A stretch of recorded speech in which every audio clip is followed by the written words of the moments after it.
In this final episode of our Black Mental Health series, we're putting the mental well-being of Black men at the forefront.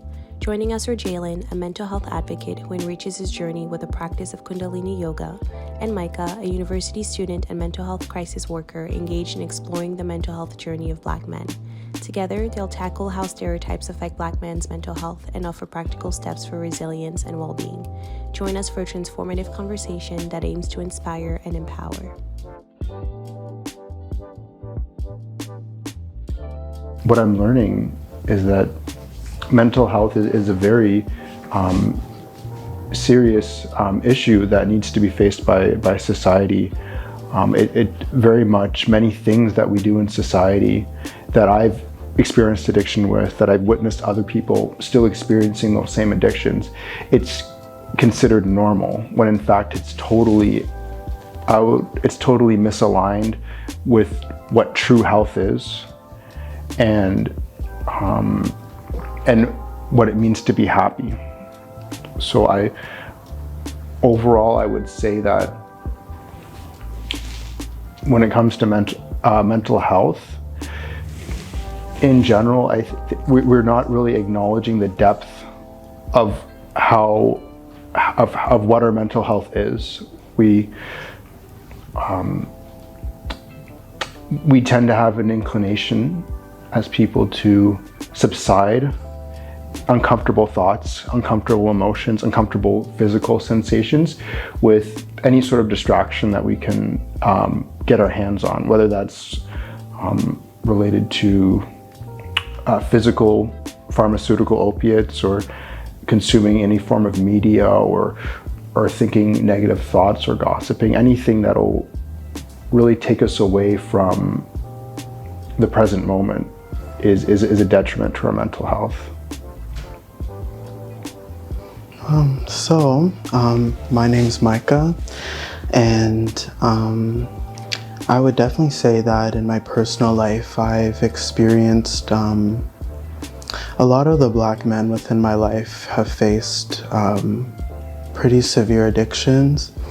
They found that self-medicating the pain has been better than speaking about it or addressing it. So it's been a very challenging experience to unlearn those practices of self-medicating yourself and to really enter into spaces of speaking the truth about mental health states and conditions, and overall how Black men as a whole view and navigate experiences of mental illness and concern.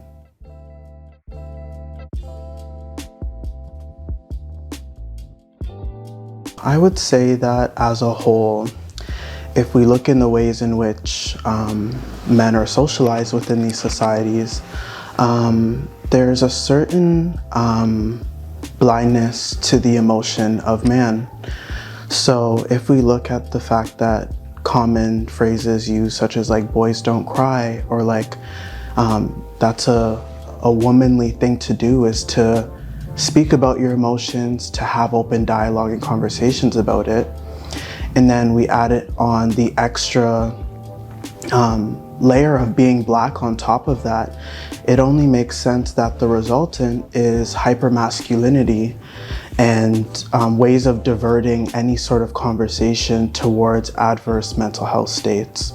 So throughout history, look at the ways in which Black men have been relegated to cultural spaces of being body and brawn, stereotypes that have been enforced, such as being animalistic, a thug, a public enemy. When you internalize all of those labels and beliefs, it only makes sense that the resulting factor is an adverse state of mental health, and if not an adverse state of mental health, then a very fragmented sense of self. So I feel as though for Black men as a whole, having these discussions are unheard of, especially when the influence of patriarchy and the ways in which it is manifested in Black communities. This has left people with an emotional, a spiritual, and overall just a distance between you and those that you love and care for most, those that you are closest with. So I would say that as a whole, Black men are socialized to be numb and to navigate this world as if they are empty carcasses, is the best way I can put it, who are dispirited, who are exhausted, who are tired, and who overall just need a reconnection to their sense of self and the communities in which they belong. Oftentimes too, Black men are kind of perpetuated to fit a certain roles that I've noticed. Oftentimes we're allowed to fit into the role of thug or one of criminality, one of maybe perhaps sports and entertainment, but anything that kind of shifts to a position of sort of significant social influences, we're shunned, we're often diverted away from.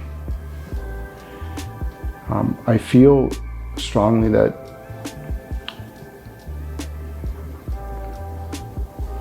for the Black community overall, and specifically for Black men, that mental health should be discussed openly.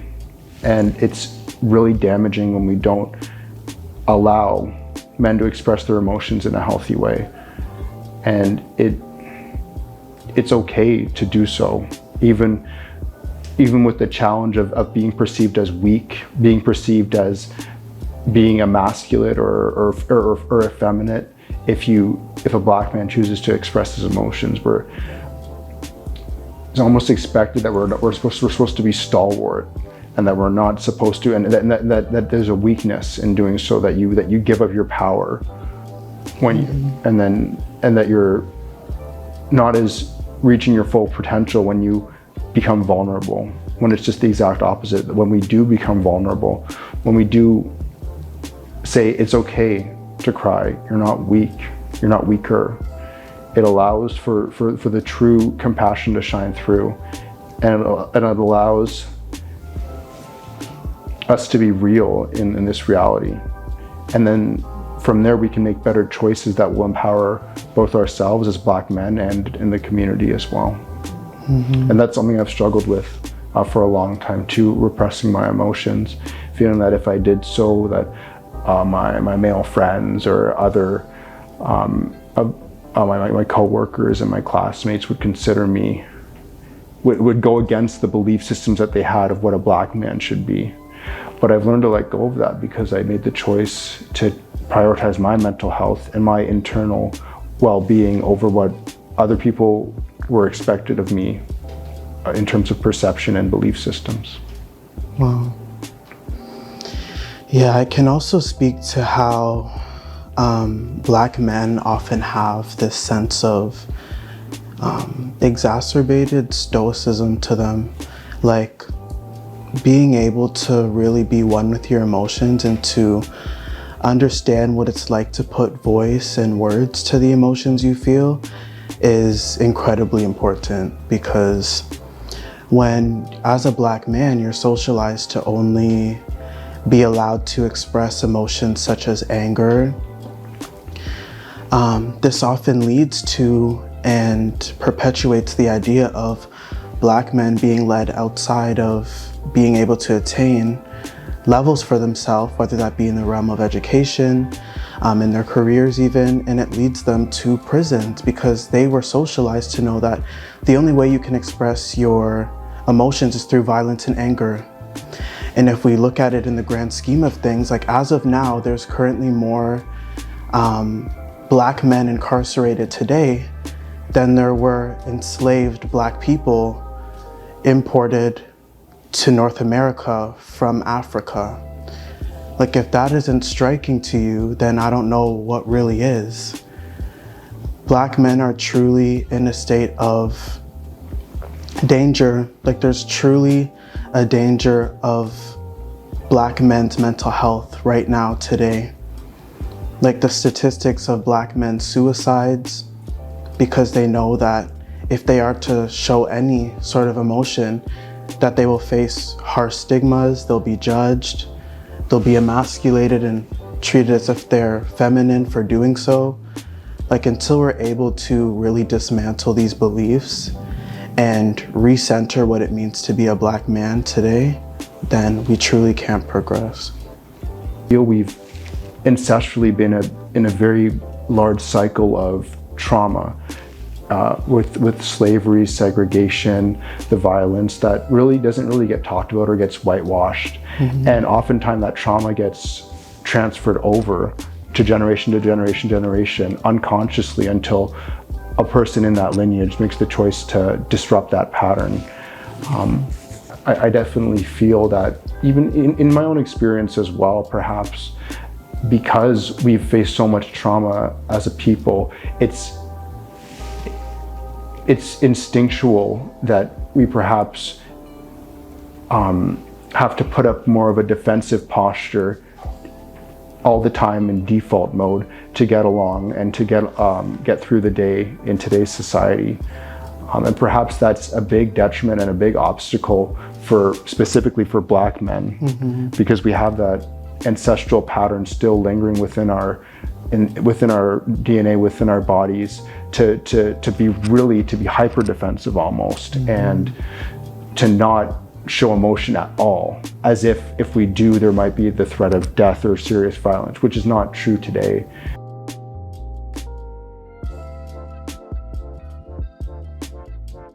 I definitely had to engage myself in a lot of anti-racist literature. I didn't even know that like this was like a branch of knowledge and like an effort that was ongoing until I entered into my first year of college. And I didn't even know what anti-racism was. I didn't even know it existed. So once I began to involve myself and fully engage myself in that work was when I was able to commit to the process of unlearning and replacing that knowledge that I'm trying to get rid of and eradicate with the truth behind the Black experience, and knowing that just because I was socialized and taught that we come from nothing doesn't mean that that is actually true. Because if we truly did come from nothing, then white supremacy wouldn't exist.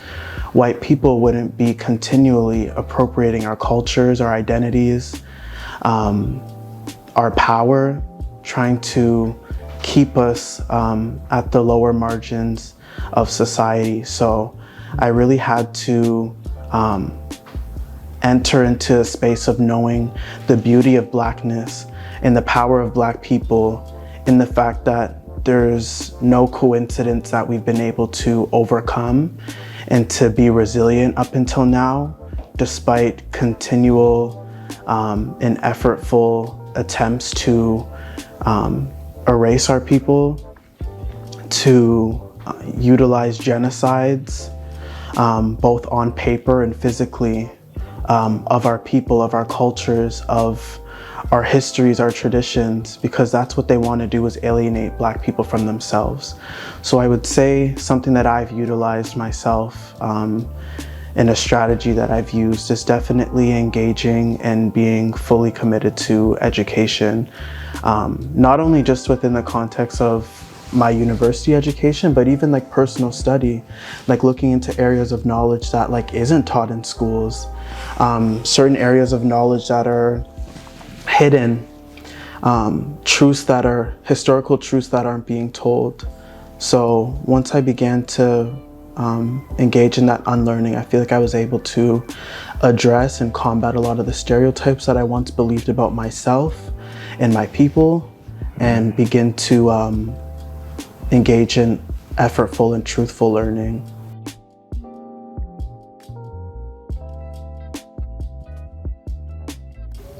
Well, in terms of mental health, I felt as a Black man, a lot of my mental health imbalances were rooted in a lot of unhealed ancestral trauma. So I began reconnecting slowly but surely with my ancestral roots. I was born in Canada, and I've grown up here my whole life. My father is Jamaican, and then beyond that, they originate from West Africa. And my mother is from Trinidad and Tobago, and beyond that, they have originated mainly in the Uttar Pradesh region of India as well. And so I began exploring that first and foremost, just to reconnect, just to see beyond what society told us our culture should be, or what's the best culture for Black men, or what's expected of us in this mosaic of the Western civilization. I looked beyond that, and eventually, well, on my mother's side, it led me to yoga, my passion for yoga, and that was substantial in my own healing, and not just physically and cleansing and detoxing, but just being so happy to reconnect with a very powerful lineage on my mother's side, that of the Indian Vedic yoga tradition. And in 2020, I made the choice to start working with the teachings of the Mitsoko Bwiti tribe in Gabon, Africa. They've been around for thousands and thousands of years, more than we can really imagine. And they work with many plant medicines and many herbs and shamanic practices. But the root bark that they mainly work with is called iboga. And it's known for disrupting any sort of addictive patterns, both physical, spiritual, mental. And for myself, I was at the point where my depression was getting out of hand. I was losing control of my thought processes, and I needed something to disrupt that really quick, because I just felt my life slipping away, and my ambition and my soul's purpose.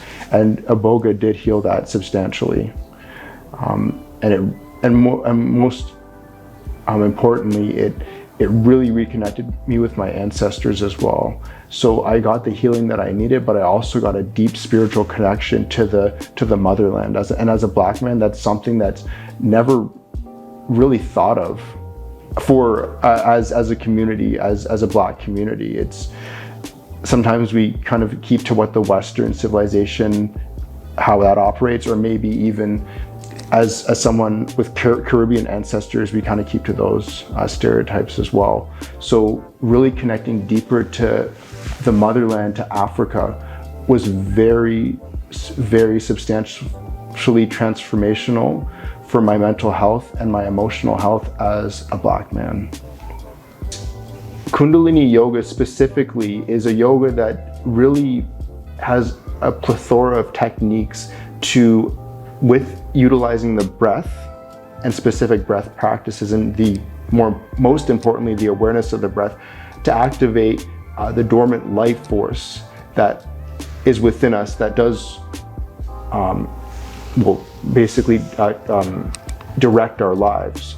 But many people don't know how to use it, or they squander it, or they sometimes even destroy it with self-destructive behaviors as well. So I really picked Kundalini yoga to really understand how does this dormant life force that's in every human, every organism, how does it work? And how can we utilize it to empower ourselves, to better ourselves, to better our mental health and our physical health and our emotional health, because they're all connected. And it's been such a substantial practice, a very difficult practice. But I wanted a challenging practice. I didn't want to, I'm really grateful, actually, if I could make a side note, for my parents for really pushing for excellence. And when I found my passion, that pushing for excellence really manifested in my passion for yoga. And I would, it's a very rapid and transformational yoga as well, and that's why many people are drawn to it. And I would encourage anybody to look into Kundalini yoga if they do want substantial change in a short period of time.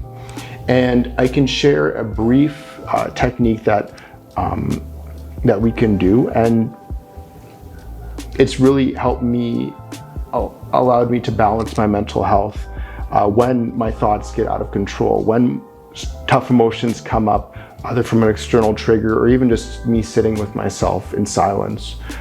So in the Kundalini yoga tradition, we oftentimes use alternate nostril breathing to balance the lunar female channel in the body with the male solar channel in the body. So oftentimes you can use whatever hand. The other hand will rest here in Gyan Mudra, thumb to index finger, and resting on the lap. And what we can do is place the thumb here. The other fingers act as an antenna because the hands hold a lot of energy, a lot of life force. And we take a deep breath in, eyes closed, rolled up to the brow point. Deep inhale through the nose. Switching, fingers still up. Exhale through the right nostril. Then inhaling through the right nostril. And then exhaling through the left nostril. And this will slowly but surely, as I know from my own experience, provide and facilitate a sense of ease. It will allow the pleasure chemicals such as serotonin and oxytocin to start being produced in the brain, and that will eventually reach the bloodstream and slowly release and make it much more easier to release emotions, to release negative thinking patterns, to allow us to get more grounded into the present moment. So that's a very simple Kundalini yoga practice that Black men can do to really, at any point in their day. It's very easy to do. It's not too crazy looking if you're in public, to really rebalance themselves and to really get in touch with both their masculine and their feminine energies, and to really face emotions much more easier and face any sort of negative thoughts that start arising, and then you feeling that your mental capacity is getting out of control.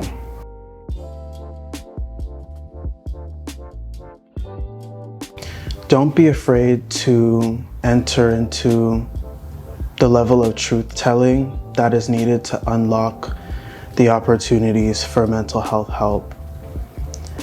Oftentimes, Black men, we just think that we can take on all of it and that we truly are indestructible. And I will say that as a whole, we truly have been survivors and fighters, and this has translated throughout history up until today.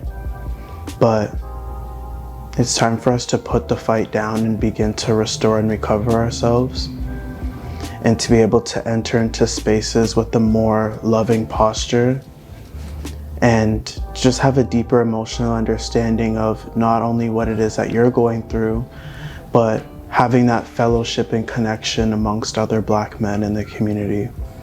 Because until we're able to distance ourselves from this individuality that we often find ourselves within in dealing with mental health concerns and illness, if we're able to be in community with Black men as we are now, and being able to facilitate real conversations that extend beyond drugs, money, sex even, then we're able to push forward and recreate a new future for Black men.